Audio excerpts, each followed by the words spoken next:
ನಮಸ್ಕಾರ. ದಾನುಶ್ರೀ ಭಕ್ತಿ ಚಾನೆಲ್ಗೆ ಸ್ವಾಗತ.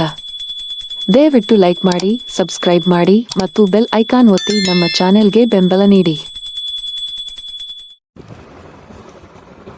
ಶ್ರೀ ಗಣೇಶಾಯ ನಮಃ. ಓಂ ಸಮರ್ಥ ಸದ್ಗುರು ಶ್ರೀ ಸಾಯಿನಾಥಾಯ ನಮಃ. ಶ್ರೀ ಸಾಯಿ ಲೀಲಾಮೃತ ಅಧ್ಯಾಯ 25. ನಿತ್ಯ ಸತ್ಯ. ಮಹಾಸಮಾಧಿಯಾದ ಮೇಲೂ ಕೂಡ ಸಾಯಿ ಯಥಾಪೂರ್ವಕವಾಗಿ ಶಾಶ್ವತವಾಗಿ ಇರುವರೆಂದು ಅವರ ಸೂಕ್ತಿಗಳೆಲ್ಲವೂ ಸೂಚಿಸುತ್ತವೆ. ಆದ್ದರಿಂದ ಅವರು ಸಶರೀರರಾಗಿರುವಾಗ ನಡೆದ ಲೀಲೆಗಳು ಎಂದೂ ಕೂಡ ಹಾಗೆಯೇ ಜರುಗುತ್ತಿವೆ. ಶ್ರೀ ಸಾಯಿ ಎಂದಿಗೂ ತಾವು ಸಕಲ ದೈವ ಸ್ವರೂಪರಾಗಿರುವರೆಂದು ಭಕ್ತರಿಗೆ ಅನುಭವಗಳನ್ನು ಕೊಡುತ್ತಾ ಇದ್ದಾರೆ.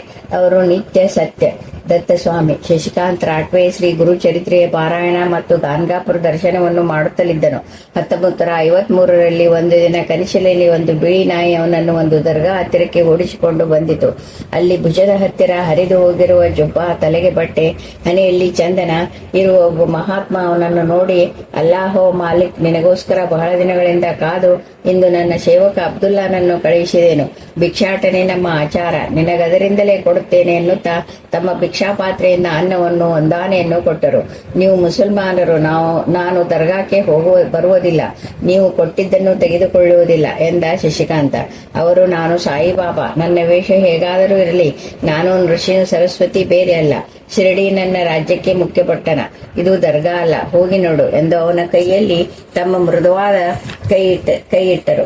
ದರ್ಗಾದೊಳಗೆ ಎಡಭಾಗದ ರೂಮಿನಲ್ಲಿ ಸತ್ಯನಾರಾಯಣ ಪೂಜೆ ಮಾಡುತ್ತಿದ್ದಾರೆ. ಪಕ್ಕದಲ್ಲಿಯೇ ತೆಂಗಿನಕಾಯಿ ಹೊಡೆಯುವ ಸ್ಥಳವಿದೆ. ಶಶಿಕಾಂತ್, ನಾನು ಶಿರಡಿಗೆ ಎಂದು ಹೋಗುವೆನು ಎಂದು ಕೇಳಿದನು. ಸೆಪ್ಟೆಂಬರ್ 16, 1964 ಸಾಯಂಕಾಲ 4 ಗಂಟೆಗೆ ಹೋಗುತ್ತೀಯ. ಇಂದಿಗೆ ನನ್ನ ಬಟ್ಟೆಗಳೇ ಅಂದೂ ಕೂಡ ಅಲ್ಲಿ ವಿಗ್ರಹದ ಮೇಲಿರುವುದು ಎಂದರು ಬಾಬಾ. ಅಲ್ಲಿಂದ 10 ವರ್ಷಗಳಾದವು. ಸಾಯಿ ಮುಸಲ್ಮಾನನೆಂದು, ಹಿಂದೂ ದ್ವೇಷಿ ಎಂದು ಯಾರೋ ಹೇಳಿದ್ದರಿಂದ ಅವರ ಮೇಲಿದ್ದ ಸದ್ಭಾವನೆ ಅಳಿಸಿ ಹೋಯಿತು.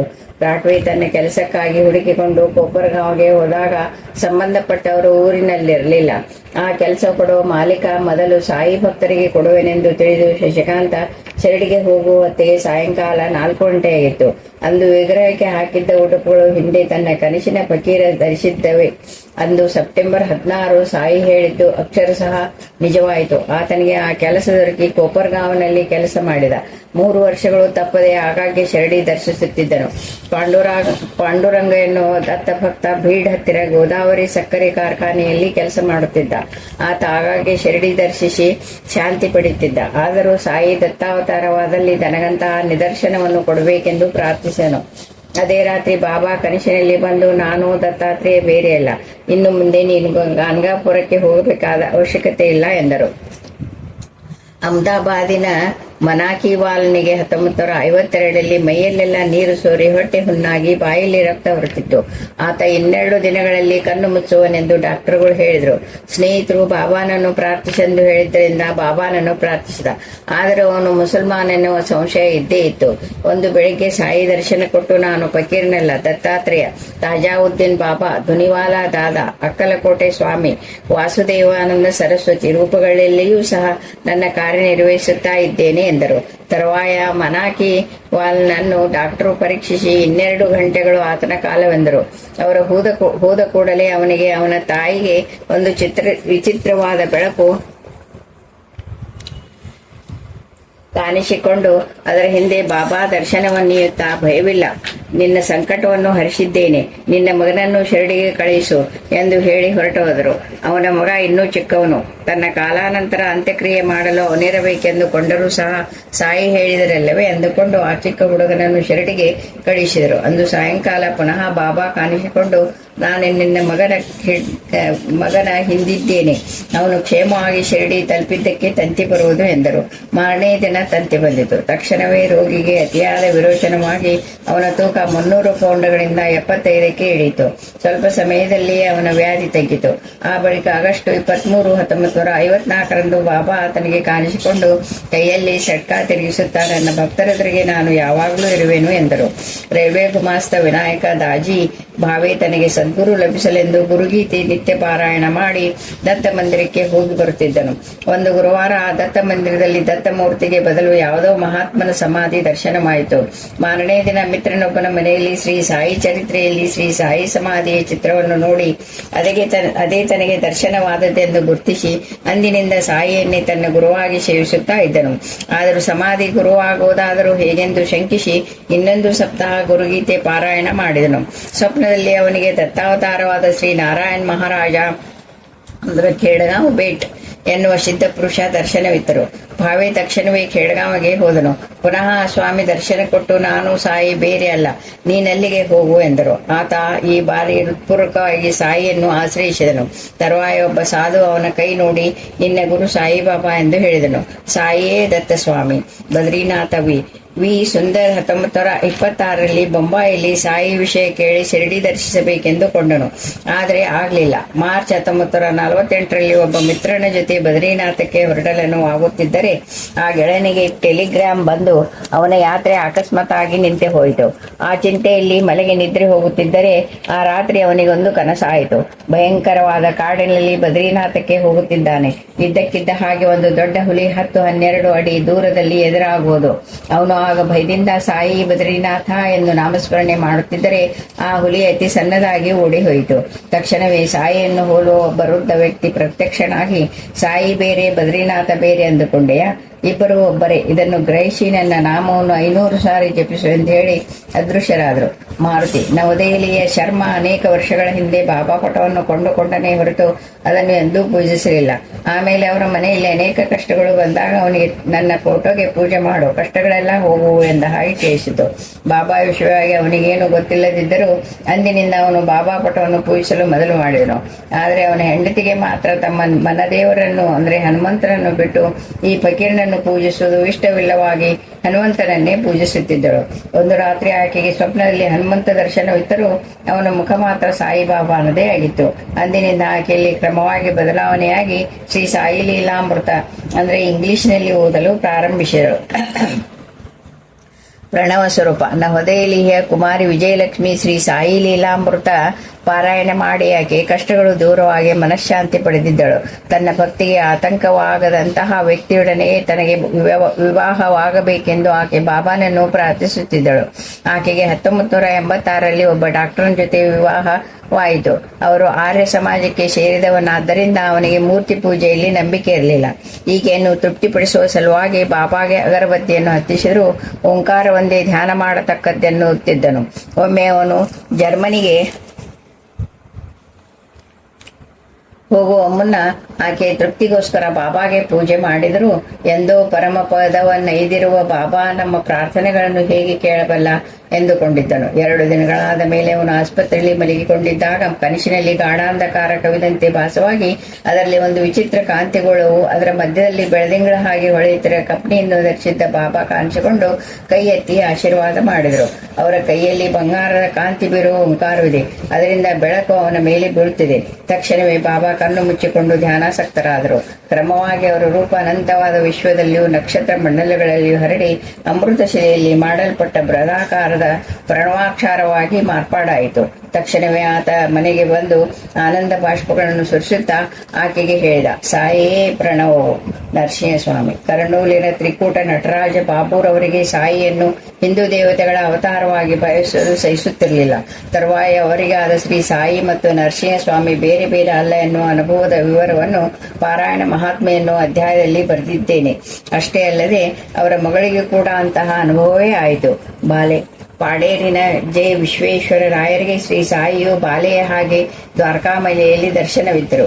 ಈ ವಿಚಾರವನ್ನು ಸಹ ಪಾರಾಯಣ ಮಹಾತ್ಮೆ ಎನ್ನುವ ಅಧ್ಯಾಯದಲ್ಲಿ ನೋಡಬಹುದು. ಶ್ರೀ ವೆಂಕಟೇಶ್ವರ ಬಿ.ವಿ. ರಮಣಯ್ಯ ಹೀಗೆ ಬರೆದಿದ್ದಾರೆ. ಒಂದು ಸಾರಿ ನನ್ನ ವ್ಯಾಪಾರವನ್ನು ಇನ್ನೊಬ್ಬರಿಗೆ ಕೊಟ್ಟು ಬಿಡಬೇಕೆಂದುಕೊಂಡಿದ್ದೆ. ಅಂದು ರಾತ್ರಿ ಸಾಯಿ ಸ್ವಪ್ನದಲ್ಲಿ ಕಾಣಿಸಿಕೊಂಡು, ಹಾಗೆ ಮಾಡಬೇಡ, ಹಾಗೆ ಮಾಡಿದರೆ ನಿನ್ನ ಅನ್ನಕ್ಕೆ ಗತಿಯೇನು ಎಂದರು. ಇಷ್ಟರಲ್ಲಿ ಒಬ್ಬ ಹೆಂಗಸು ಅವರ ಮಾತನ್ನು ನಾನು ಕೇಳಿಸಿಕೊಳ್ಳದ ಹಾಗೆ ನನ್ನನ್ನು ಬಹುದೂರ ಕರೆದುಕೊಂಡು ಹೋದಳು. ಬಾಬಾ ಮಾತನ್ನು ಕೇಳದೆ ವ್ಯಾಪಾರವನ್ನು ಇನ್ನೊಬ್ಬರಿಗೆ ಕೊಟ್ಟಿದ್ದರಿಂದ ನನಗೆ ಬಹಳ ಕಷ್ಟಗಳು ಒದಗಿದವು. ಭರದ್ವಾಜರ ಹತ್ತಿರಕ್ಕೆ ಹೋದರೆ ಶ್ರೀ ಸಾಯಿಲಾಮೃತ ಶ್ರೀ ಗುರು ಚರಿತ್ರೆ ಪಾರಾಯಣ ಮಾಡೆಂದರು. ಪಾರಾಯಣ ಪ್ರಾರಂಭಿಸಿದ ಕೆಲವೇ ದಿನಗಳಲ್ಲಿ ನನ್ನ ಹೆಂಡತಿಗೆ ಬಾಬಾ ಕನಸಿನಲ್ಲಿ ಕಾಣಿಸಿಕೊಂಡು, ನಿಮ್ಮ ಮನೆಯವರು ಶಿರಡಿಗೆ ಹೋಗಬೇಕೆಂದುಕೊಂಡಿದ್ದಾರೆ, ಹೋಗುವರೇನು? ಎಂದಿಗೂ ಹಿಂದೆ ಮಾಡುತ್ತಿದ್ದ ವ್ಯಾಪಾರವನ್ನೇ ಮಾಡೆಂದು ಹೇಳು ಎಂದರು. ಈ ಬದಲಾವಣೆಗೆ ರಿಜಿಸ್ಟ್ರೇಷನ್ ಆಫೀಸರು ಮೊದಲು ಒಪ್ಪದಿದ್ದರೂ ಮಾರನೇ ದಿನವೇ ಮನಸ್ಸು ಬದಲಾಯಿಸಿಕೊಂಡು ಅನುಮತಿ ಇತ್ತರು. ನಾವು ತಕ್ಷಣವೇ ನವೆಂಬರ್ 12, 1987ರಂದು ಶಿರಡಿಗೆ ಹೊರಟೆವು. ಬಿರುಗಾಳಿಯ ಕಾರಣ ರೈಲುಗಳ ಓಡಾಟ ರದ್ದಾಗಿದ್ದಿತು. ಆ ರಾತ್ರಿ ಸಾಯಿ ಕನಸಿನಲ್ಲಿ ಕಾಣಿಕೊಂಡು, ತಿರುಪತಿ ಶಿರಡಿ ಬೇರೆಲ್ಲ, ಅಲ್ಲೂ ಇಲ್ಲೂ ನಾನೇ ಇದ್ದೇನೆ ಎಂದರು. ನಂತರ ನಾವು ಮಂತ್ರಾಲಯಕ್ಕೆ ಹೋದೆವು. ಅಲ್ಲಿ ನನ್ನ ಹೆಂಡತಿಗೆ ಸ್ವಪ್ನದಲ್ಲಿ ಶ್ರೀ ರಾಘವೇಂದ್ರ ಸ್ವಾಮಿ ಕಾಣಿಸಿಕೊಂಡರು. ಆಗ ಆಕೆ, ನಮ್ಮ ಮನೆಯವರು ವ್ಯಾಪಾರವಿಲ್ಲದೆ ತೊಂದರೆಯಲ್ಲಿದ್ದಾರೆ ಎಂದು ಹೇಳಿದರೆ, ಅವರು ನನ್ನ ಕಡೆ ತಿರುಗಿ ನೋಡಿ, ಸಾಯಿಬಾಬಾ ನಿನಗೆ ತಾಯಿ ಹಾಗೆ, ಆ ಮಹಾನುಭಾವ ಹೇಳಿದಂತೆ ನಡೆದುಕೋ, ಎಲ್ಲವನ್ನು ಅವರೇ ನೋಡಿಕೊಳ್ಳುತ್ತಾರೆ ಎಂದರು. ತರುವಾಯ 3 ದಿನ ಶಿರಡಿಯಲ್ಲೆದ್ದು ಮನೆಗೆ ಹಿಂದಿರುಗಿದೆವು.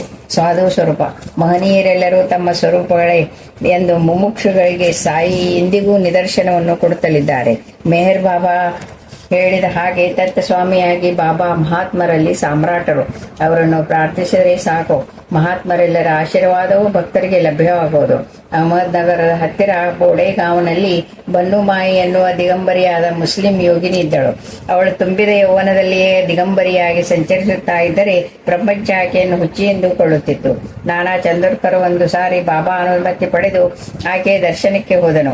ಬಹಳ ಹೊತ್ತಾದರೂ ಆಕೆ ಕಾಣಿಸಲಿಲ್ಲ. ಸಾಯಿಯನ್ನು ಪ್ರಾರ್ಥಿಸಿದ ಕೆಲವೇ ನಿಮಿಷಗಳಲ್ಲಿ ಆಕೆ ಅವನ ಎದುರಿಗೆ ಬಂದಳು. ನಾನಾ ಆಕೆಗೆ ನಮಸ್ಕರಿಸಿ ಆಕೆಯ ಪಾದದಲ್ಲಿದ್ದ ಮುಳ್ಳನ್ನು ತೆಗೆದನು. ಆಕೆ ತಕ್ಷಣವೇ ಹೊರಟು ಹೋದಳು. ಆಕೆ ಸ್ನಾನ ಮಾಡಿ ಚಂದೋರ್ಕರ್ ಸಮರ್ಪಿಸಿದ ವಸ್ತ್ರಗಳನ್ನು ಆಭರಣಗಳನ್ನು ಧರಿಸಿ ತನ್ನ ಗುಡಾರದಲ್ಲಿ ನೈವೇದ್ಯವನ್ನು ಸ್ವೀಕರಿಸಬೇಕೆಂದು ನಾನಾ ಪುನಃ ಪ್ರಾರ್ಥಿಸಿದನು. ಸ್ವಲ್ಪ ಹೊತ್ತಿನಲ್ಲಿ ಆಕೆ ಬಂದು ಹಾಗೆಯೇ ಮಾಡಿದಳು. ಮಾರನೇ ದಿನ ಬೆಳಗ್ಗೆ ಆಕೆ ದರ್ಶನಕ್ಕೋಸ್ಕರ ಬಾಬಾನನ್ನು ಪ್ರಾರ್ಥಿಸಲಾಗಿ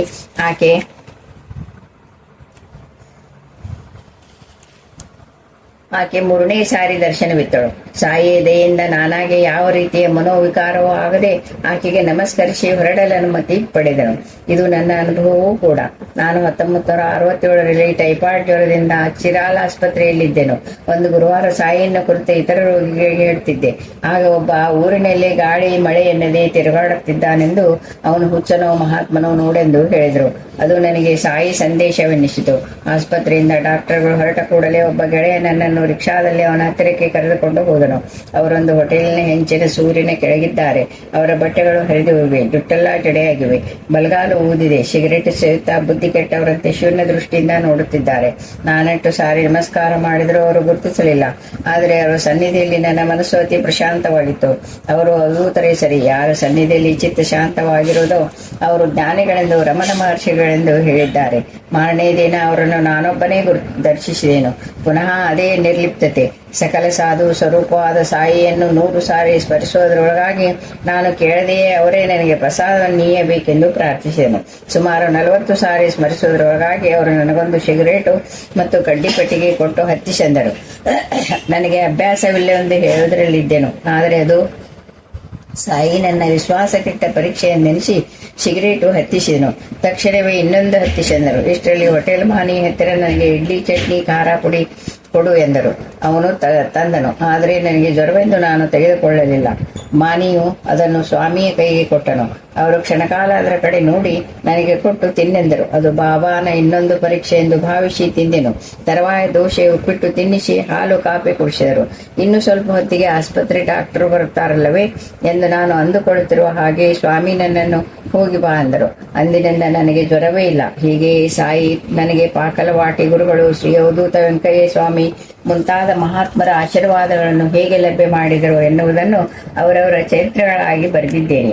ನಾನು ಗೃಹಸ್ಥನಾದ ಮೇಲೆ 1975ರಲ್ಲಿ ಮೊದಲೇ ಸಾರಿ ನಮ್ಮ ತಾಯಿಯ ಅಬ್ದಿಕ್ಕವನ್ನು ಮಾಡುತ್ತಿದ್ದಾಗ ಅಂದಿನ ದಿನ ಮಹಾತ್ಮರಾರಾದರೂ ಭಕ್ತರುಗಳಾಗಿ ಬರಬೇಕೆಂದು ಅವರ ಹಿಂದೆಲ್ಲ ರಾತ್ರಿ ಬಾಬಾನನ್ನು ಪ್ರಾರ್ಥಿಸಿದೆ. ಆ ದಿನ ಬೆಳಕು ಹರಿದ ಕೂಡಲೇ ಯಾರೋ ಬಾಗಿಲು ತಟ್ಟಿದರು. ನೋಡಿದರೆ ಅವರು ಶ್ರೀರಾಮ ಭಕ್ತಾಗ್ರೇಸರಾದ ರಂಗಣ್ಣ ಬಾಬುಗಳು. ಅವರ ಜೊತೆ ಕೆಲವು ಸಾಯಿ ಭಕ್ತರು ಕೂಡ ಬಂದರು. ಅಂದು ಅವರೇ ಭಕ್ತರು. ಆ ದಿನ ಅವರ ಜೊತೆಗೂಡಿ ವಾಕಾಡಿನಲ್ಲಿ ಯಜ್ಞ ಮಾಡುತ್ತಿದ್ದ ಶ್ರೀ ಸಮರ್ಥನಾರಾಯಣ ಮಹಾರಾಜರಿಗೂ ಕೂಡ ಭಿಕ್ಷೆ ಇತ್ತೆನು. ನಮ್ಮಮ್ಮ ಧನ್ಯ. ಆದ್ದರಿಂದಲೇ ಸಾಯಿ ಕೃಪೆ. ಶ್ರೀ ಗುರು ಚರಿತ್ರೆ. ಶ್ರೀ ಸಾಯಿಬಾಬಾ ಜೀವನ ಚರಿತ್ರೆಗಳ ಪಾರಾಯಣ ಸತ್ಸಂಗ ಮಾಡುವವರಿಗೆ ಮಹಾತ್ಮರ ದರ್ಶನ ಆಶೀರ್ವಾದಗಳು ಲಭಿಸುವು.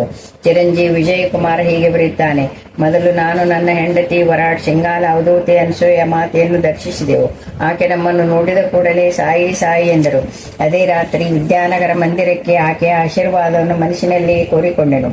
ತಕ್ಷಣವೇ ಆಕೆ ಮರಾಠಿಯಲ್ಲಿ ಹೊಸ ಮಂದಿರ ನಿರ್ಮಾಣವಾಗುತ್ತಲಿದೆ, ಅಲ್ಲಿ ಅನೇಕ ಜನ ಭಜನೆ ಮಾಡುವರು ಎಂದರು. ನನಗೆ ಗುರುಭಕ್ತಿ ವಿಶ್ವಾಸವಿರಬೇಕೆಂದು ಮನಸ್ಸಿನಲ್ಲಿಯೇ ಕೋರಿಕೊಂಡನು. ಅಮ್ಮ ಅವಧೂತನಾಗುತ್ತಾನೆ ಎಂದರು. ನನ್ನ ಹೆಂಡತಿ ಮಾಸ್ಟರ್ ಬಾಬಾ ಇವರ ಫೋಟೋ ತೋರಿಸಿದಾಗ ಅಮ್ಮ ಅದನ್ನು ತೆಗೆದುಕೊಂಡು ತನ್ನ ಒಡಲಲ್ಲಿ ಇಟ್ಟುಕೊಂಡರು. ನಾನು ಧ್ಯಾನವನ್ನು ಪ್ರಸಾದಿಸೆಂದು ಮನಸ್ಸಿನಲ್ಲಿ ಅಂದುಕೊಂಡ ಕೂಡಲೇ ನಿನಗೆ ಅದರ ಚಿಂತೆ ಅನವಶ್ಯಕ ಎಂದರು. ತರುವಾಯ ನನ್ನ ಭುಜದ ಮೇಲೆ ಕೈಯಿಟ್ಟು ಊರೆಲ್ಲ ತಿರುಗಿ ಬಂದ ಮೇಲೆ ತಮ್ಮನ್ನು ಎತ್ತಿಕೊಂಡು ಹೋಗು ಎಂದರು. ನಾವು ಅವರ ನಿಲಯವನ್ನು ಸೇರಿದ ಮೇಲೆ ಹೊರಡಲಪ್ಪನೇ ಇದ್ದರು. ತರುವಾಯ ಟಾಕಲ್ ಘಾಟಿನಲ್ಲಿ ಶ್ರೀಯುಕ್ತ ಬಾಬಾ ಮತ್ತು ಮೂರ್ತಿಜಾಪುರದಲ್ಲಿ ಶ್ರೀ ಪುಂಡಲಿಕ ಮಹಾರಾಜ ಇವರುಗಳನ್ನು ದರ್ಶಿಸಿ ಶಿರಡಿ ಸೇರಿದೆವು. ಅಲ್ಲಿ ಅವಧೂತ ಶ್ರೀ ಪೋತೆ ಬಾಬಾ 3 ದಿನ ನಮ್ಮ ಹತ್ತಿರ ಭಿಕ್ಷೆ ತೆಗೆದುಕೊಂಡು ಕಾಲು ಒತ್ತಿಸಿಕೊಂಡರು. ಇನ್ನೊಬ್ಬರು ಒತ್ತಲು ಹೋದರೆ ಅಂಗೀಕರಿಸಲಿಲ್ಲ. ತರುವಾಯ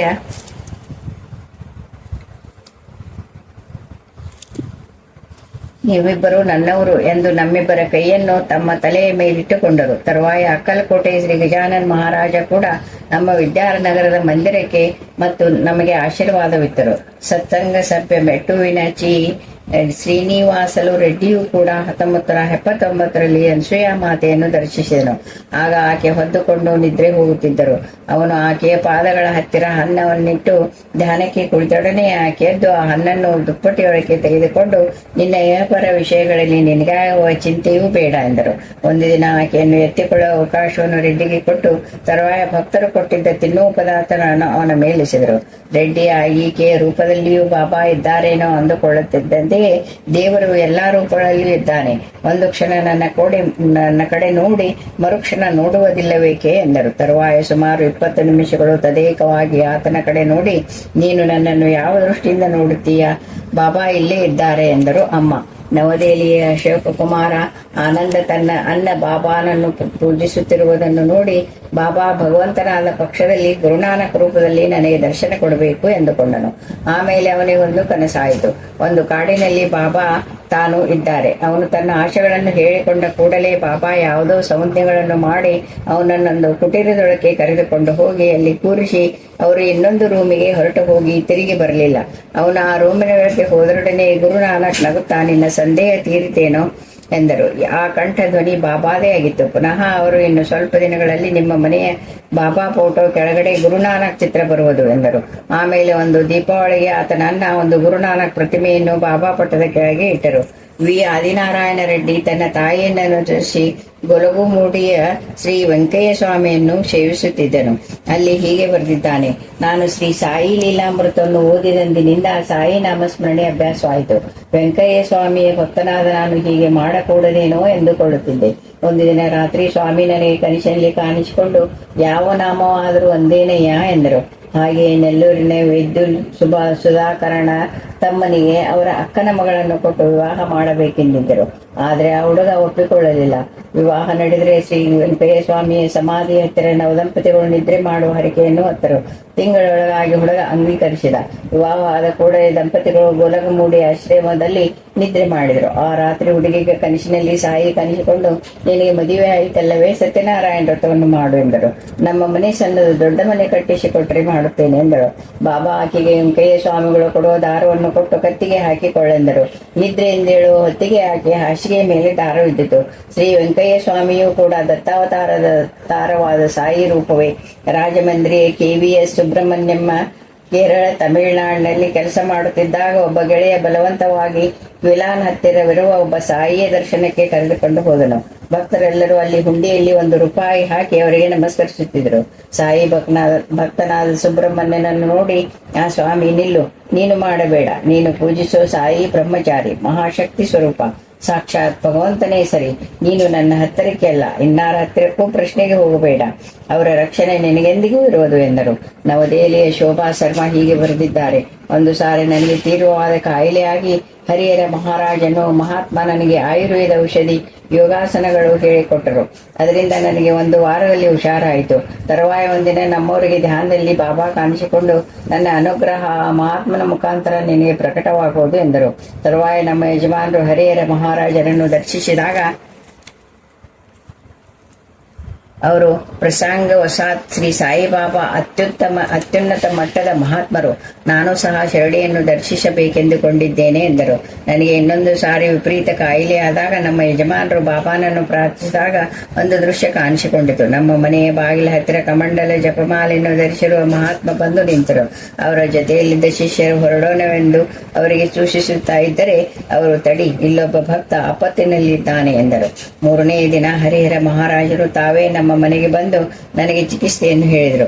ಅದರಿಂದ ನನ್ನ ಕಾಯಿಲೆ ವಾಸಿಯಾಯಿತು.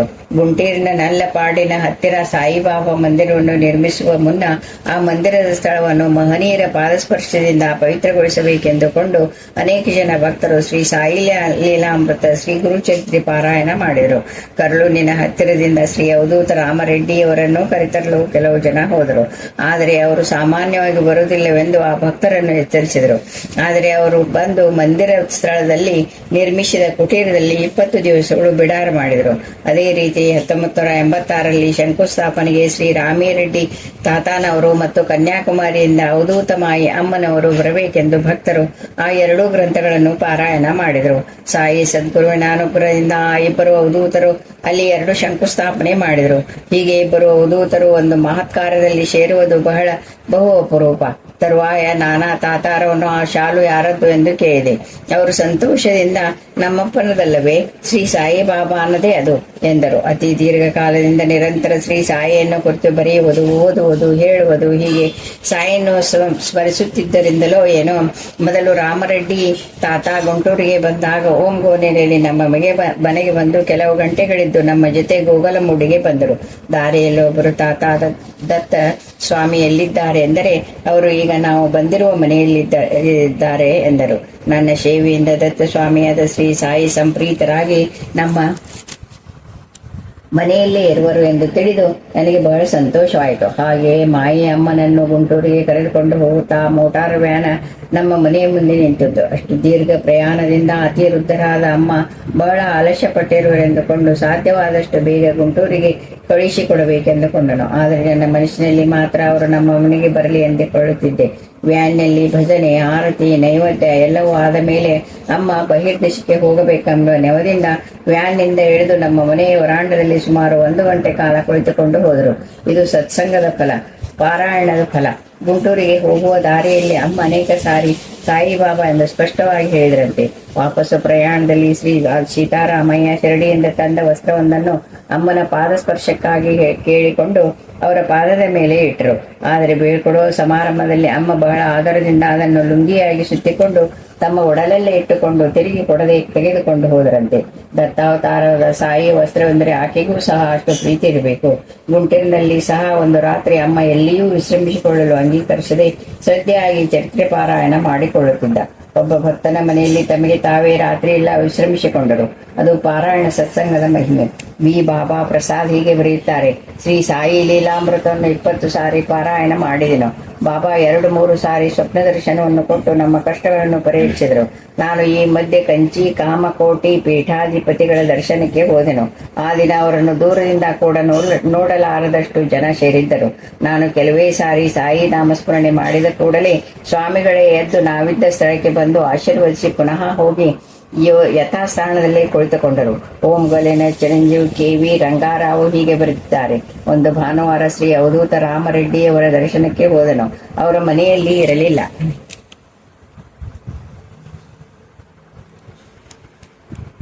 ಹತ್ತು ದಿನಗಳಿಂದ ಭಕ್ತರಿಗೆ ಅವರ ದರ್ಶನ ಲಭ್ಯವಾಗಲಿಲ್ಲವಂತೆ.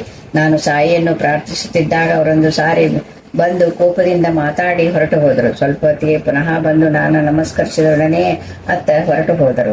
ಈ ಸಾರಿ ಅವರು ಸಾಮಾನ್ಯವಾಗಿ ಕುಳಿತುಕೊಳ್ಳುತ್ತಿದ್ದ ಬಳಿ ಅಗರಬತ್ತಿಗಳು, ನೈವೇದ್ಯವನ್ನು ಇಟ್ಟು ಸಾಯಿ ಹಾಡಗಳನ್ನು ಹಾಡಿಕೊಳ್ಳುತ್ತಿದ್ದೇನೆ. ಈ ಸಾರಿ ಅವರು ಬಂದು ನಾವಿಟ್ಟಿರುವ ನೈವೇದ್ಯದ ಮಗ್ಗಲಲ್ಲಿ ಕುಳಿತುಕೊಂಡು ನನಗೆ ಪ್ರಸಾದವನ್ನು ಕೊಟ್ಟು ಆಶೀರ್ವಾದ ಮಾಡಿ ನನ್ನ ಕಡೆ ನೋಡಿ ನಾನು ಜೀವನ ಪರ್ಯಂತ ಮರೆಯಲಾರದಂತಹ ರೀತಿಯಲ್ಲಿ ಅಲೌಕಿಕವಾದ ನಗುವನ್ನು ಬೀರಿದರು. ಶ್ರೀ ಸಾಯಿ ಲೀಲಾಮೃತ ಪಾರಾಯಣದಿಂದಲೇ ನನಗೆ ಈ ಮಹನೀಯರ ದರ್ಶನ ಲಭ್ಯವಾಯಿತು. ಕರ್ನೂಲಿನ ಶ್ರೀ ದಯಾಶಂಕರ್ ಹೀಗೆ ಬರೆದಿದ್ದಾರೆ, ನಾವು ಪಾರಾಯಣ ಮೊದಲು ಮಾಡಿದಂದಿನಿಂದ ಮಹನೀಯರು ನಮ್ಮ ಮನೆಗೆ ಬರುತ್ತಿದ್ದಾರೆ.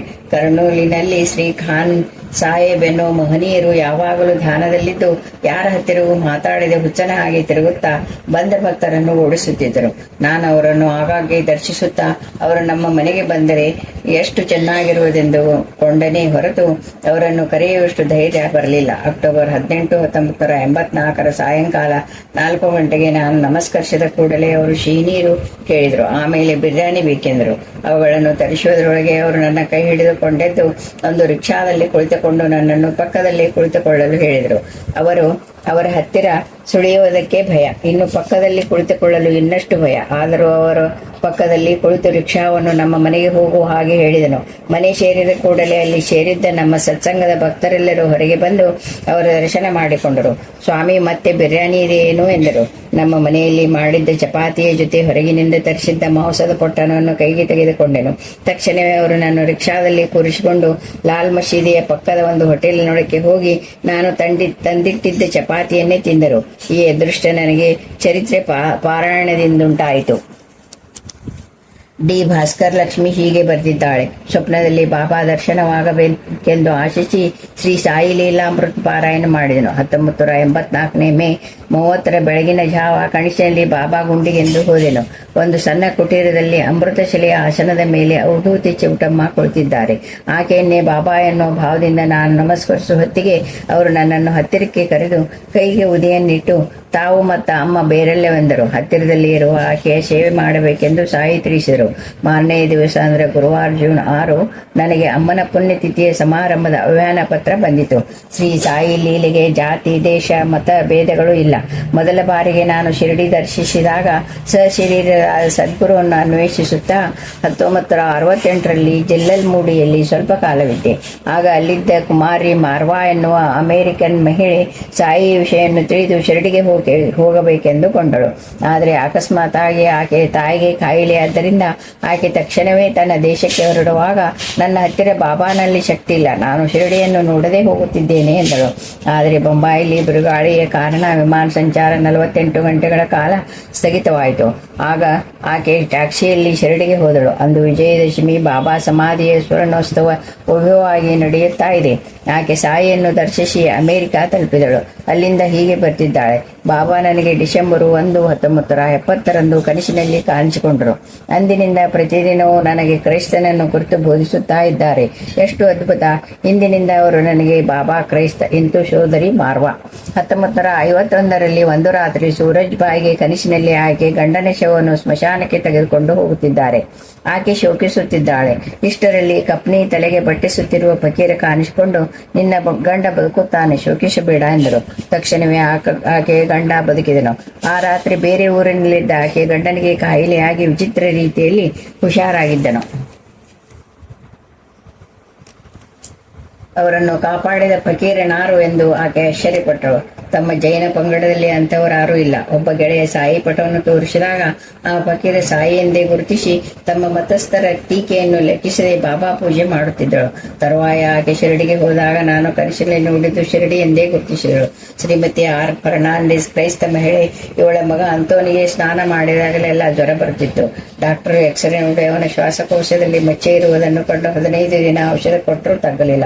ಆಗ ಆಕೆ ಆರ್ಥತೆಯಿಂದ ಮೇರಿ ಮಾತೆಯನ್ನು ಪ್ರಾರ್ಥಿಸಲು ಆಕೆಗೆ ಡಾಕ್ಟರ್ ಚೌಧರಿ ಎನ್ನುವ ಹೋಮಿಯೋಪತಿ ವೈದ್ಯರು ಜ್ಞಾಪಕಕ್ಕೆ ಬಂದು ಹುಡುಗನನ್ನು ಅವರಿಗೆ ತೋರಿಸಿದರು. ಮೊದಲು ವೈದ್ಯ ನಿಪುಣನ ಹತ್ತಿರ ಔಷಧಿ ಕೊಟ್ಟಿಸಿ ತಗ್ಗದೆ ಹೋದರೆ ನಾನೇ ಬಾಬಾನನ್ನು ಪ್ರಾರ್ಥಿಸಿ ಔಷಧಿಯನ್ನು ಕೊಡುತ್ತೇನೆ ಎಂದು ಹುಡುಗನನ್ನು ಪ್ರೇಮದಿಂದ ಮೈಸಬರೆದರು. ತರುವಾಯ ಆ ಹುಡುಗನನ್ನು ಪುನಃ ವೈದ್ಯ ನಿಪುಣನ ಬಳಿಗೆ ಕಳುಹಿಸಿದರೆ ಆಕೆ ಬಾಬಾನನ್ನು ಸ್ಮರಿಸುತ್ತಿದ್ದಳು. ಇನ್ನೂ ಚಿಕಿತ್ಸೆ ಪ್ರಾರಂಭವಾಗಿಲ್ಲ. ಅಂದು ಅವನು ಸ್ನಾನ ಮಾಡಿ ತೃಪ್ತಿಯಾಗಿ ಊಟ ಮಾಡಿದ ಯಾವ ಜ್ವರವೂ ಬರಲಿಲ್ಲ. ತನ್ನ ಮಗನನ್ನು ಈ ರೀತಿ ಕಾಪಾಡಿದವರು ಯಾರೆಂದು ಆಲೋಚಿಸಿದ್ದಾಗಲೇ ಬಾಗಿಲು ಬಡಿದ ಶಬ್ದವಾಯಿತು. ಹೋಗಿ ನೋಡಿದರೆ ನೀಲಿ ಕಣ್ಣುಗಳು, ಬಿಳಿಯ ಕಪ್ನಿಯ ಒಬ್ಬ ಫಕೀರ ಬಾಗಿಲಲ್ಲಿ ಬಂದು ನಿಂತಿದ್ದಾನೆ. ಅವರು ಒಂದು ಅಂಗಿಯನ್ನು ಕೇಳಿದರು. ಮನೆಯಲ್ಲಿರುವ ಅಂಗಿಗಳು ಅವನಿಗೆ ದೊಡ್ಡದಾಗುತ್ತವೆ, ಅವನನ್ನು ಸರಿಪಡಿಸಿ ಕೊಡುತ್ತೇನೆಂದು ಹೇಳಿ ದಕ್ಷಿಣೆ ತರುವ ಹೊತ್ತಿಗೆ ಆತ ಅಲ್ಲಿಲ್ಲ. ಆಮೇಲೆ ಆಕೆ ಮಗನನ್ನು ಪರೀಕ್ಷಿಸಿದ ನಿಪುಣ, ಇನ್ನು ಆ ಹುಡುಗನಿಗೆ ಔಷಧಿ ಬೇಕಿಲ್ಲವೆಂದರು. ಈ ಲೀಲೆಯನ್ನು ಕುರಿತು ಡಾಕ್ಟರ್ ಚೌಧರಿ ನಂಬಿದವರಿಗೆ ಬಾಬಾ ಎಷ್ಟೋ ದಿವ್ಯಾನುಭೂತಿಯನ್ನು ಕೊಡುತ್ತಾರೆ. ಒಂದು ಏಕಾದಶಿ ಒಬ್ಬ ಫಕೀರ ಬಂದು ನನ್ನ ಹತ್ತಿರ 25 ಪೈಸೆ ದಕ್ಷಿಣೆ ತೆಗೆದುಕೊಂಡು ಹೋದ ಕೂಡಲೇ ಅವರು ಸಾಯಿಬಾಬಾ ಹಾಗೆ ಇರುವರೆಂದು ಹೊಳೆದು ಪುನಃ ನೋಡಬೇಕೆಂದು ಎಷ್ಟು ಹುಡುಕಿದರೂ ಕಾಣಿಸಲಿಲ್ಲ ಎಂದರು. ಅಂದಿನಿಂದ ಶ್ರೀಮತಿ ಫರ್ನಾಂಡಿಸ್ ರವರ ಜೀವನದಲ್ಲಿ ಅನೇಕ ಸಮಸ್ಯೆಗಳನ್ನು ಸಾಯಿ ಬಗೆಹರಿಸುತ್ತಾ ಇದ್ದಾರೆ. ಜನವರಿ 29, 23, 1982ರಲ್ಲಿ ಆಕೆ ಶಿರಡಿಗೆ ಹೋಗಿ ಬಂದರು. ಕೆನಡಾ ದೇಶದ ಸಾಯಿ ಭಕ್ತ ಜೇಮ್ಸ್ ವುಡ್ಗೆ 1978ರಲ್ಲಿ ಮೂತ್ರಪಿಂಡಗಳು ನಿಶ್ಚೇತನವಾಗಿ 6 ತಿಂಗಳ ಕಾಲ ಮೃತ್ಯು ಮುಖದಲ್ಲಿದ್ದನು. ಅವುಗಳ ಬದಲು ಅವನ ಶರೀರವನ್ನು ಯಂತ್ರಗಳಿಗೆ ಲಗತ್ತಿಸಿ ಪ್ರಾಣವನ್ನು ಉಳಿಸಬೇಕೆಂದುಕೊಂಡಿದ್ದರು. ಆದರೆ ಅವನ ಶರೀರ ಯಾರ ಸಹಾಯವನ್ನೂ ಅಂಗೀಕರಿಸಲಿಲ್ಲ. ಇನ್ನಾರಾದರೂ ದಾನವಿತ್ತ ಮೂತ್ರಪಿಂಡಗಳು ಕೂಡ ಅವನಿಗೆ ಉಪಯೋಗ ಮಾಡುವುದಿಲ್ಲವೆಂದರು ವೈದ್ಯರು. ಸೋದರಿ ಲೆಸ್ಲಿ ಬಾನಿ ಅವರ ಯೋಗಕ್ಷೇಮವನ್ನು ನೋಡಿಕೊಳ್ಳುತ್ತಿದ್ದಳು. 6 ತಿಂಗಳ ಕಾಲ ಅವನು ಸಾವು ಬದುಕಿನ ಮಂದಿ ತೋರಾಡುತ್ತಿದ್ದಾಗ ಒಂದು ದಿನ ಆಕೆ ಹತ್ತಿರಕ್ಕೆ ಒಬ್ಬ ಶಿರಡಿ ಸಾಯಿ ಭಕ್ತ ಬಂದು, ಭಯಪಡಬೇಡ, ಶಿರಡಿ ಸಾಯಿ ಭಗವಂತ, ಅವನನ್ನು ಪ್ರಾರ್ಥಿಸಿ ವಿಭೂತಿ ಕೊಡಿ, ಅವರು ಮೂತ್ರಪಿಂಡಗಳನ್ನು ಸರಿಪಡಿಸಬಲ್ಲರು ಎಂದು ಹೇಳಿ, ತಾನು ಕ್ರಿಶ್ಚಿಯನ್, ಆದ್ದರಿಂದ ಬೈಬಲಿನ ಪರಲೋಕ ಪ್ರಾರ್ಥನಾ ದಿ ಲಾರ್ಡ್ಸ್ ಪ್ರೇಯರ್ ಅನ್ನು ಸಾಯಿಯ ಪರವಾಗಿ ಬರೆದಿರುವ ಚೀಟಿ ಉದಿಕೊಟ್ಟರು. ಅದನ್ನು ತೆಗೆದುಕೊಂಡ 3ನೇ ದಿನಕ್ಕೆಲ್ಲ ಅವನ ಮೂತ್ರಪಿಂಡಗಳು ಯಾವ ಚಿಕಿತ್ಸೆ ಇಲ್ಲದೆಯೂ ಚೆನ್ನಾಗಿ ಕೆಲಸ ಮಾಡಲು ಪ್ರಾರಂಭಿಸಿದವು. ಅಲ್ಲಿನ ವೈದ್ಯರೆಲ್ಲರೂ ಇಂತಹ ಅದ್ಭುತ ಯಾವ ಆಸ್ಪತ್ರೆಯಲ್ಲಿಯೂ ಇಲ್ಲಿಯವರೆಗೂ ಎಲ್ಲಿಯೂ ಜರುಗಿಲ್ಲ ಎಂದರು. ಅದೇ ರಾತ್ರಿ ಜೇಮ್ಸ್ಗೆ ಕನಸಿನಲ್ಲಿ ಸಾಯಿ ಕಾಣಿಸಿಕೊಂಡು, ನಿನ್ನನ್ನು ಈ ತರಹ ಕಾಪಾಡುವುದು ಇದೇ ಕೊನೆಯ ಸಾರಿ ಎಂದರು. ಮರುಕ್ಷಣವೇ ಕಲ್ಲ ಮೇಲೆ ಕುಳಿತಿರುವ ಸಾಯಿಯ ಪಕ್ಕದಲ್ಲಿ ಒಂದು ಸಾಯಿ ಭಕ್ತ ಕಾಣಿಸಿಕೊಂಡು, ಇನ್ನು ಮೇಲೆ ನೀನು ಈತನನ್ನೇ ಆಶ್ರಯಿಸಬೇಕು ಎಂದನು. ತನ್ನ ಹರಿಗೆಯನ್ನು ಸಲ್ಲಿಸಲು 1979ರಲ್ಲಿ ಆತ ಶಿರಡಿಯನ್ನು ದರ್ಶಿಸಿದನು. ಯಾವ ಜೀವವು ನಾಸ್ತಿಕವಾಗಿರುವವರಿಗೂ ಕೂಡ ನಿಜವಾದ ಜಿಜ್ಞಾಸೆಯಿಂದ ಅವರ ಕಡೆಗೆ ದೃಷ್ಟಿ ಬೀರಿದರೆ ಸಾಯಿ ಸಮಾಧಾನ ಕೊಡುತ್ತಾ ಇದ್ದಾರೆ. ಇಂತಹ ನಾಸ್ತಿಕ ಪ್ರಮುಖರಲ್ಲಿ ಹಿಂದಿನ ತಲೆಮಾರಿನ ಗುಡಿಪಾಟಿ ಕೆ ವೆಂಕಟಾಚಲಂ, ಕೆ ಸಭಾ, ತ್ರಿಪುರ ನೇನಿ, ಗೋಪಿಚಂದ, ಗೋರಾ ಮತ್ತಿತರರು ಅವರಲ್ಲಿ ಮೊದಲ 3 ತಮ್ಮ ದೃಷ್ಟಿಯನ್ನು ಸರಿಯಾದ ಮಹನೀಯರುಗಳ ಮೇಲೆ ಹರಿಸಿ ಅವರಿಂದ ಪರಿವರ್ತನೆಯನ್ನು ಹೊಂದಿದರು. ಗೋಪಿಚಂದ್ 1954ರಲ್ಲಿ ಕರ್ನೂಲ್ನಲ್ಲಿ ಇದ್ದರು. ಅವರ ಶ್ರೀಮತಿಗೆ ಹೆರಿಗೆ ಕಷ್ಟವಾಗಿ ವಿಷಮ ಪರಿಸ್ಥಿತಿಯಲ್ಲಿದ್ದಾಗ ಆಸ್ಪತ್ರೆಗೆ ಸೇರಿಸಿದರು. 3ನೇ ದಿನ ಅವರು ಸಾಯಿ ಮಂದಿರದ ಪಕ್ಕದಲ್ಲಿ ಹೋಗುತ್ತಾ ಅಪ್ರಯತ್ನವಾಗಿ, ಬಾಬಾ ಶಕ್ತಿವಂತರೇ ಆದಲ್ಲಿ ನನ್ನ ಹೆಂಡತಿಗೆ ತಕ್ಷಣವೇ ಹೆರಿಗೆ ಆಗಬೇಕು ಎಂದುಕೊಂಡರಂತೆ. ಅವರು ಆಸ್ಪತ್ರೆ ಸೇರುವಷ್ಟರಲ್ಲಿಯೇ ಅವರ ಹೆಂಡತಿ ಒಂದು ದಿವ್ಯ ದರ್ಶನವಾಗಿತ್ತು. ಕಪ್ನಿ, ತಲೆಗೆ ಬಟ್ಟೆ ಸುತ್ತಿಕೊಂಡಿದ್ದ ವೃದ್ಧ ಫಕೀರನೊಬ್ಬ ಆಕೆಯ ಪಕ್ಕದಲ್ಲಿ ಕುಳಿತುಕೊಂಡ ಮಗು ಭಯವೇನಿಲ್ಲ, ಬೇಗಲೇ ಪ್ರಸವ ಆಗುವುದು ಎಂದು ಹೇಳಿ ಹಣೆಗೆ ಊದಿ ಹಚ್ಚಿ ಅದನ್ನೇ ನೀರಿನಲ್ಲಿ ಬೆರೆಸಿ ಸ್ವಲ್ಪ ಕುಡಿಸಿದರಂತೆ. ತಕ್ಷಣವೇ ಪ್ರಸವವಾಗಿ ಪ್ರಮಾದ ತಪ್ಪಿತು, ಗಂಡು ಮಗು ಹುಟ್ಟಿತು.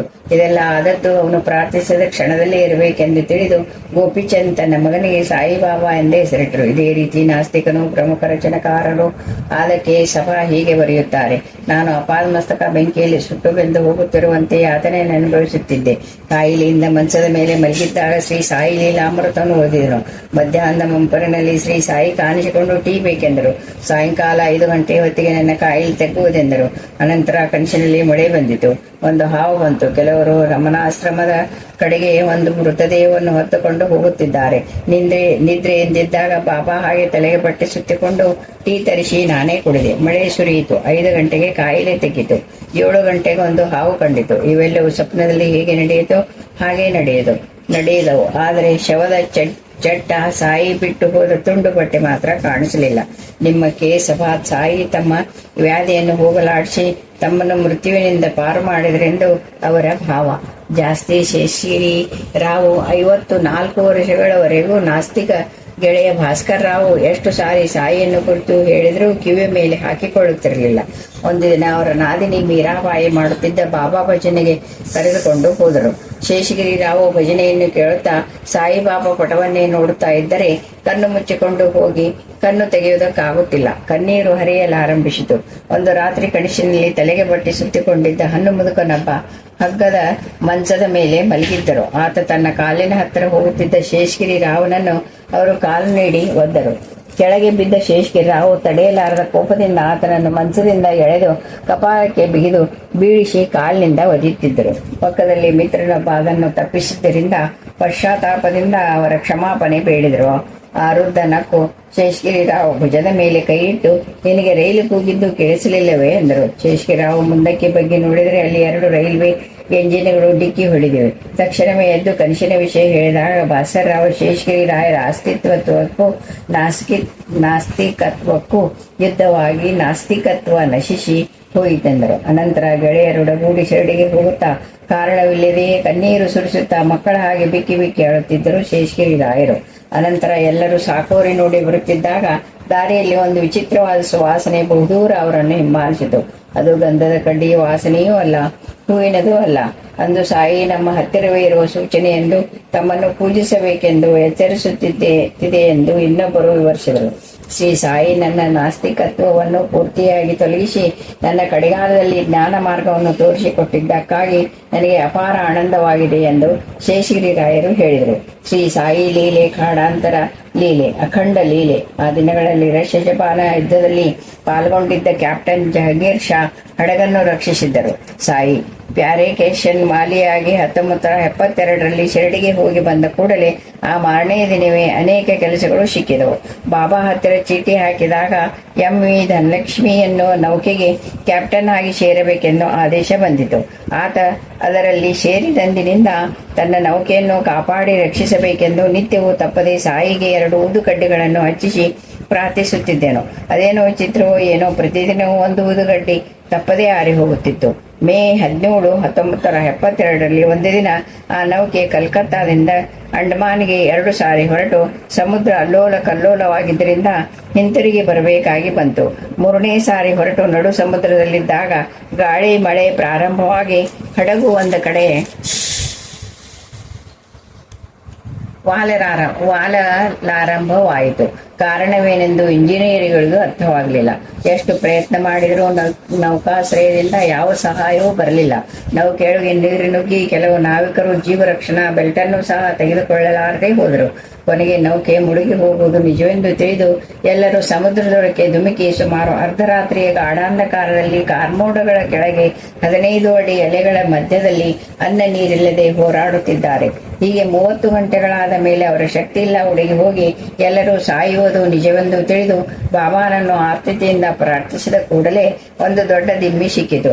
ಕೊನೆಗೆ ಆ ಕಡೆ ಹೋಗುತ್ತಿದ್ದ ಜಲಕೇಂದ್ರವೆನ್ನುವ ಇನ್ನೊಂದು ನೌಕೆ ಕಂಡು ಅವರೆಲ್ಲರನ್ನು ರಕ್ಷಿಸಲಾಯಿತು.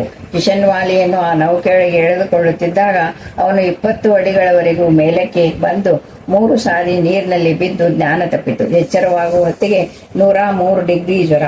ನಡು ಸಮುದ್ರದಲ್ಲಿಯೂ ಸಹ ಸಾಯಿಗೆ ತನ್ನ ಭಕ್ತನ ಆರ್ತನಾದ ಕೇಳಿಸುತ್ತದೆ. ನರಸಿಂಹರಾವ್ ಮಸ್ಕೆಟ್ನಲ್ಲಿ ವಿಮಾನದಲ್ಲಿ ಕೆಲಸ ಮಾಡುತ್ತಿದ್ದ. 1984ರಲ್ಲಿ ಅವನು ಕಷ್ಟದಲ್ಲಿದ್ದಾಗ ಅವನ ಸ್ನೇಹಿತ ಶ್ರೀ ಸಾಯಿ ಚರಿತ್ರೆಯನ್ನು ಕೊಟ್ಟನು. ಅದರ ಪಾರಾಯಣ ಮುಗಿದ ರಾತ್ರಿ ಬಾಬಾ ಕನಸಿನಲ್ಲಿ ಕಾಣಿಸಿಕೊಂಡು, ನನ್ನನ್ನು ನಂಬು, ನಿನ್ನ ಕಷ್ಟಗಳೆಲ್ಲ ತೀರಿ ಹೋಗುತ್ತವೆ, ಆಮೇಲೆ ನಿನ್ನ ಕೆಲಸದಲ್ಲಿ ಟ್ರೈನಿಂಗಿಗಾಗಿ ಲಂಡನ್ನಿಗೆ ಹೋಗುತ್ತೀಯ ಎಂದು ಹೇಳಿ ಅದೃಶ್ಯರಾದರು. 1985ರಲ್ಲಿ ಅದು ನಿಜವಾಯಿತು. ಅವನ ಶ್ರೀಮತಿ 1986ರಲ್ಲಿ ವಿಮಾನದಲ್ಲಿ ಬೊಂಬಾಯಿಗೆ ಬಂದು ಟ್ಯಾಕ್ಸಿಯಲ್ಲಿ ಹೋಗುತ್ತಿದ್ದರೆ ಭಾರಿ ಮಳೆ ಗಾಳಿ ಬೀಸಿತು. ಅರ್ಧ ರಾತ್ರಿಯಲ್ಲಿ ಟ್ಯಾಕ್ಸಿ ಟೈರು ಒಡೆಯಿತು. ಸಾಯಿಯನ್ನು ಪ್ರಾರ್ಥಿಸಿದ ಕೂಡಲೇ ಒಂದು ಕಾರಿನಲ್ಲಿ ಬಿಳಿಯ ಕಪ್ನಿ ಧರಿಸಿದ ಒಬ್ಬ ವೃದ್ಧ ಬಂದು, ಅಲ್ಲಾ ಅಚ್ಚಾ ಕರೆಗ, ಅಲ್ಲಾ ಒಳ್ಳೆಯದನ್ನು ಮಾಡುತ್ತಾನೆ ಎಂದು ಹೇಳಿ ಆಕೆಯನ್ನು ಮನೆ ಹತ್ತಿರ ಇಳಿಸಿ ದುಡ್ಡು ಕೊಡೋದರೊಳಗಾಗಿ ಅವನು ಪುನಃ ಅದೇ ಮಾತಾಡಿ ಹೊರಟು ಹೋದನು. ಆಕೆ ಮನೆಯೊಳಗೆ ಹೋಗುವ ಆತುರದಲ್ಲಿ ಅವನ್ಯಾರೆಂದು ಹಚ್ಚಿಕೊಳ್ಳಲಿಲ್ಲ. ತರುವಾಯ ಶಿರಡಿಗೆ ಹೋಗಿ ದ್ವಾರಕಾಮಯಿಯಲ್ಲಿ ಕುಳಿತುಕೊಂಡಾಗ ಆಕೆಗೆ ಗೊತ್ತಾಯಿತು, ಆ ವೃದ್ಧ ನಿಜವಾಗಿಯೂ ಬಾಬಾ ಸಾಯಿ ಬಾಬಾನೆಂದೇ.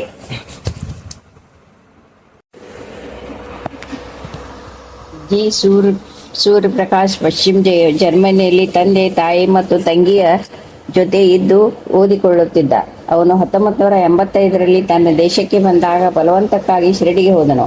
ಆ ಸಂಸ್ಥಾನದಲ್ಲಿ ಕಾಲಿಟ್ಟ ಕೂಡಲೇ ದೊಡ್ಡ ಸಾಯಿ ಪಟ, ಅದರ ಕೆಳಗೆ ನನ್ನ ಮೇಲೆ ನಿನ್ನ ದೃಷ್ಟಿ ಹಾಯಿಸು, ನಿನ್ನ ಮೇಲೆ ನನ್ನ ದೃಷ್ಟಿ ಹಾಯಿಸುತ್ತೇನೆ ಎನ್ನುವ ವಾಕ್ಯವನ್ನು ನೋಡಿದನು. ಅವನು ಎಷ್ಟು ಪ್ರಯತ್ನಿಸಿದರೂ ಬಾಬಾ ಮೇಲಿಂದ ದೃಷ್ಟಿಯನ್ನು ಬೇರೆ ಕಡೆಗೆ ಹಾಯಿಸಲಾರದೆ ಹೋದನು. ಮಂದಿರದಲ್ಲಿಯೂ ಕೂಡ ಪ್ರಗಾಢವಾದ ಶಾಂತಿಯನ್ನು ಅನುಭವಿಸಿದನು. ಪಶ್ಚಿಮ ಜರ್ಮನಿಗೆ ಹೋದ ಮೇಲೂ ಸಹ ಅವನ ಮನಸ್ಸೆಲ್ಲ ಸಾಯಿಬಾಬಾ ಕಡೆ ಹರಿಯುತ್ತಿತ್ತು. ಒಂದು ಸಾರಿ ಸ್ವಪ್ನದಲ್ಲಿ ಬಾಬಾ ಪಟ ಕಾಣಿಸಿತು. ತರುವಾಯ ಅವನಿಗೆ ಗಣಿತಶಾಸ್ತ್ರದಲ್ಲಿ ವೈವಾವೋಸ್ ಮೌಖಿಕ ಪರೀಕ್ಷೆ ಆಗಬೇಕಾಗಿದೆ. ಈಗಾಗಲೇ 2 ಸಾರಿ ಆ ಪರೀಕ್ಷೆಯಲ್ಲಿ ವಿಫಲನಾಗಿದ್ದಾನೆ. ಸಾಮಾನ್ಯವಾಗಿ 3ನೇ ಅವಕಾಶ ಕೊಡುವುದಿಲ್ಲ, ಆದರೂ ಅವನಿಗೆ ಅದು ಸಿಕ್ಕಿದೆ.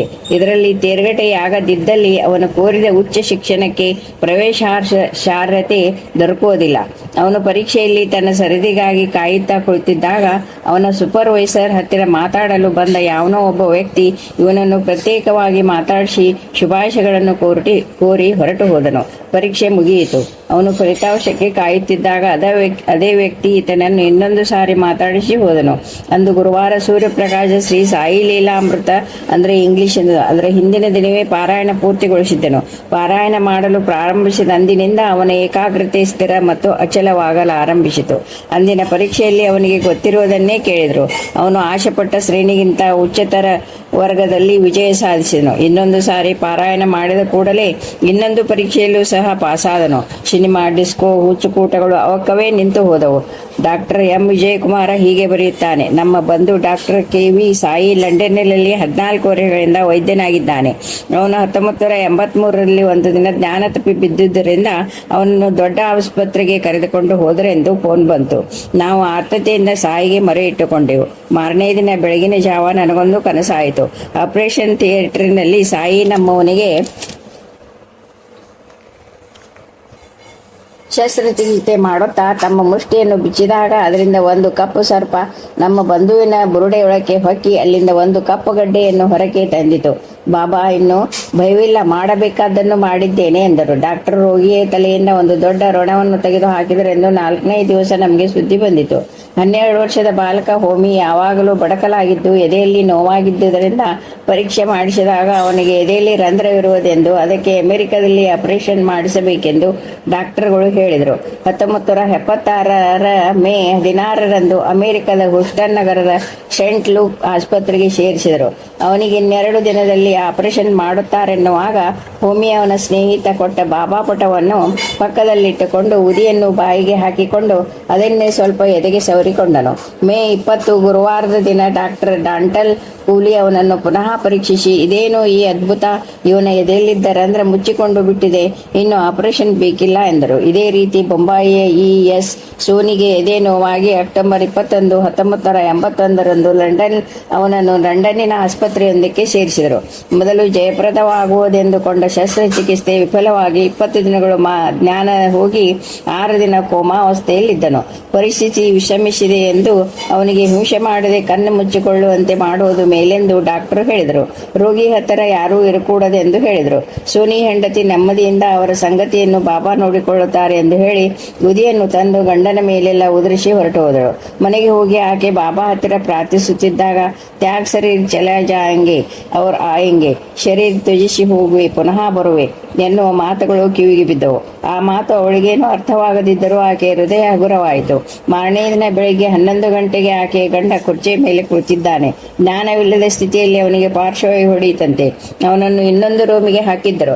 ಅದಕ್ಕೆ ಮುಂಚೆ ಆ ರೂಮಿನಲ್ಲಿ ಮತ್ತೊಬ್ಬ ಸತ್ತಿದ್ದನೆಂದು ತಿಳಿದು ಆಕೆ ಭಯಪಟ್ಟು ಶಿಖರಿಗೆ ಪವಿತ್ರ ಗ್ರಂಥವಾದ ಗುರು ಗ್ರಂಥವನ್ನು, ಬಾಬಾ ಪಟವನ್ನು ಆ ರೂಮಿನಲ್ಲಿಟ್ಟು ಉದುಬತ್ತಿ ಹಚ್ಚಿದಳು. ನರ್ಸು ಬಾಬಾ ಪಟವನ್ನು ನೋಡಿ, ಈತ ನಿನ್ನೆ ಬಂದು ನಿನ್ನ ಗಂಡನ ಪರಿಸ್ಥಿತಿಯನ್ನು ವಿಚಾರಿಸಿ ಕೇಳಿ ಖಂಡಿತವಾಗಿಯೂ ಬದುಕುತ್ತಾನೆಂದು ಹೇಳಿ ಹೋದರು ಎಂದಳು. ಆ ಪಟದಲ್ಲಿರುವ ಸಾಯಿ ಹಿಂದೆಂದು ಸಿದ್ಧಿ ಹೊಂದಿದ ಮಹಾತ್ಮನೆಂದು ಶ್ರೀಮತಿ ಸೋನಿ ಹೇಳಿದಾಗ ಆಕೆಗೆ ಬುದ್ಧಿ ಕೆಟ್ಟಿರಬೇಕೆಂದುಕೊಂಡಳು. ಆ ನರ್ಸು ಬಾಬಾ ಮಾತಿನಂತೆಯೇ ಆತನ ವ್ಯಾಧಿ ಹೋಗಿ ಹುಷಾರಾಗಿ 1981 ಜನವರಿ 21ರಂದು ಸ್ವದೇಶಕ್ಕೆ ವಾಪಸ್ಸಾದನು. ಶ್ರೀ ಸಿಂಹಾಚಲಂ ರವರು ಹೀಗೆ ಬರೆದಿದ್ದಾರೆ: ಗೆಳೆಯ ಆಂಜನೇಯರವರ 9 ವರ್ಷಗಳ ಬಾಲಕಿಗೆ ನಿತ್ಯ ಜ್ವರದಿಂದ ನಾಡಿ ಬಲಹೀನವಾಗಿತ್ತು.